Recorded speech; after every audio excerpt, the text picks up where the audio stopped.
we still waiting on someone? You can go ahead and start. We'll be Okay. here shortly. Great. Okay.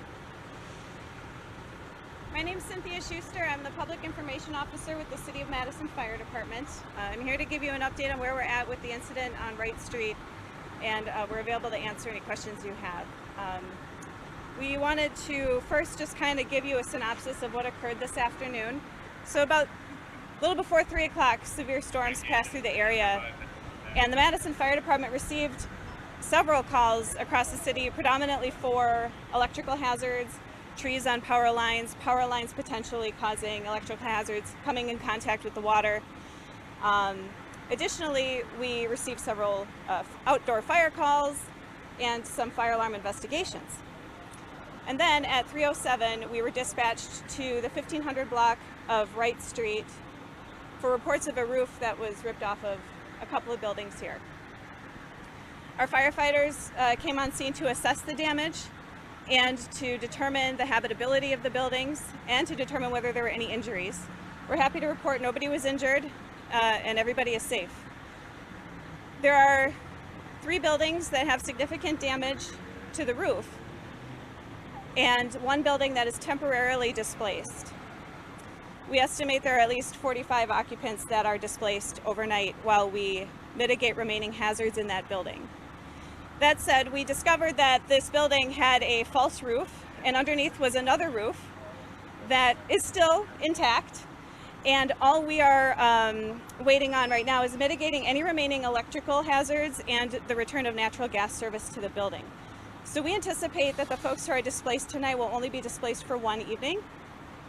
We have the American Red Cross actively working on establishing an overnight shelter for those folks and making sure that their needs are met in the interim period at which they are not able to be in their homes. So that is where we're at right now. And we want to thank the Red Cross and the Madison School District and Madison College, who have all been part of the conversation regarding temporary housing for the displaced occupants. We also want to thank Madison Metro for being here throughout this incident to provide cooling buses for folks who need to get out of the heat. With that, are there any questions? Tomorrow's severe heat coming in for these residents. You said they would only be displaced for a day, but what is the plan for that? Just looking forward to the severe weather we're going to be experiencing tomorrow. Right. So the Red Cross is paying close attention and being very specific about the type of shelter that they're looking for. It will be one with air conditioning and with shower facilities to provide the full services of what people will need in that extreme heat so that they can stay safe. Likewise, it's already warm, and Madison Metro has indicated to us they will stay with us throughout the night if they need to. Do you know the extent of the damage inside some of the units? Inside some of the units? Yeah. It sounds like the units are actually okay. Once again, this building is quite sturdy, and there was that second roof on the top. So really, what is keeping people out of their house right now is just access to utilities. Sorry, we were a little bit late. Can you walk me through the timeline of exactly what happened or what around what time? Right, so we had strong severe storms passing through the area about 2:45 this afternoon. And at about that time, we also received just an onslaught of 911 calls for emergencies across the city. We received the call for this incident at the 1500 block of Wright Street at 3:07 p.m. And our firefighters here at Station 8, which happens to be the home of our heavy urban rescue team, the same special team that gets called to incidents like these, was here within 8 minutes to assess the damages, assess for any injuries, and to check the habitability of the homes. Was there anybody in one of those cars where the roof landed? We were hearing that there might have been an occupant in one of those cars. You said no one was hurt. Was there anyone? Right, there? we did not hear reports of that at the fire department, yeah. Good. Charles, what can the county, what can the county be relied on? As far Yeah, as I'm going to make a statement too, so I can give you an overview. Are you done? Are there any questions for the fire department? Otherwise, we're happy to hand it over to the county executive for his update. Okay, Thank you. You're welcome. Thanks. Good evening, everyone. I'm County Executive Joe Parisi. Dane County Emergency Management is here on the scene, and we're also in contact with governmental bodies across the county. This is a county-wide event. There are other areas that have been hit quite hard, Monona, Middleton, other areas of the community. So we're well aware of the weather that's approaching us. We're working with the local utilities to assess how many people don't have power and what their projections are for when power will be restored.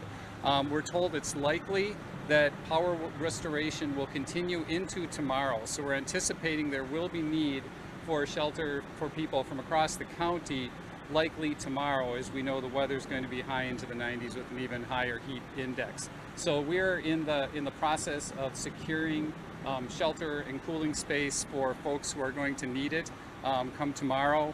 MG&E and others have called in for mutual aid to work on the power outages. There will come a point tonight where they let their crews go home for a little while and get some sleep, but we'll continue to be in contact. We've activated the County Emergency Operations Center.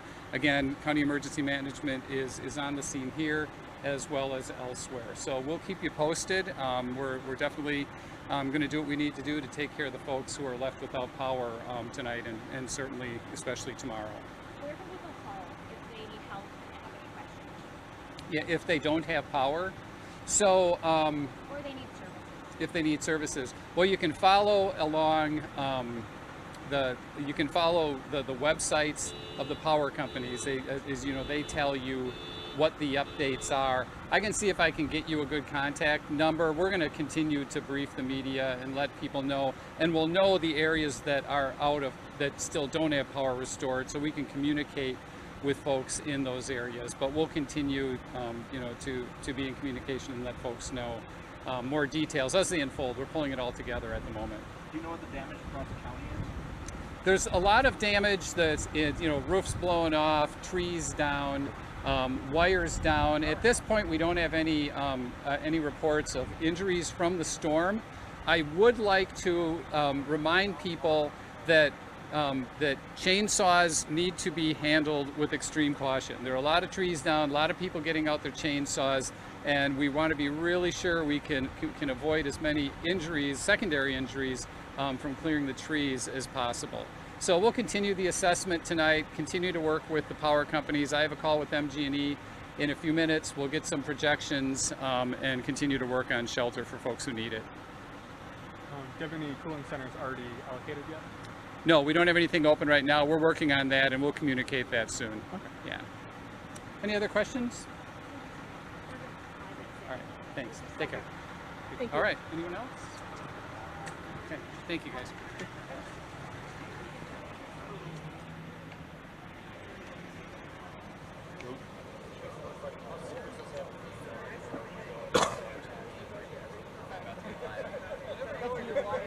Showing you live off the back of the show here.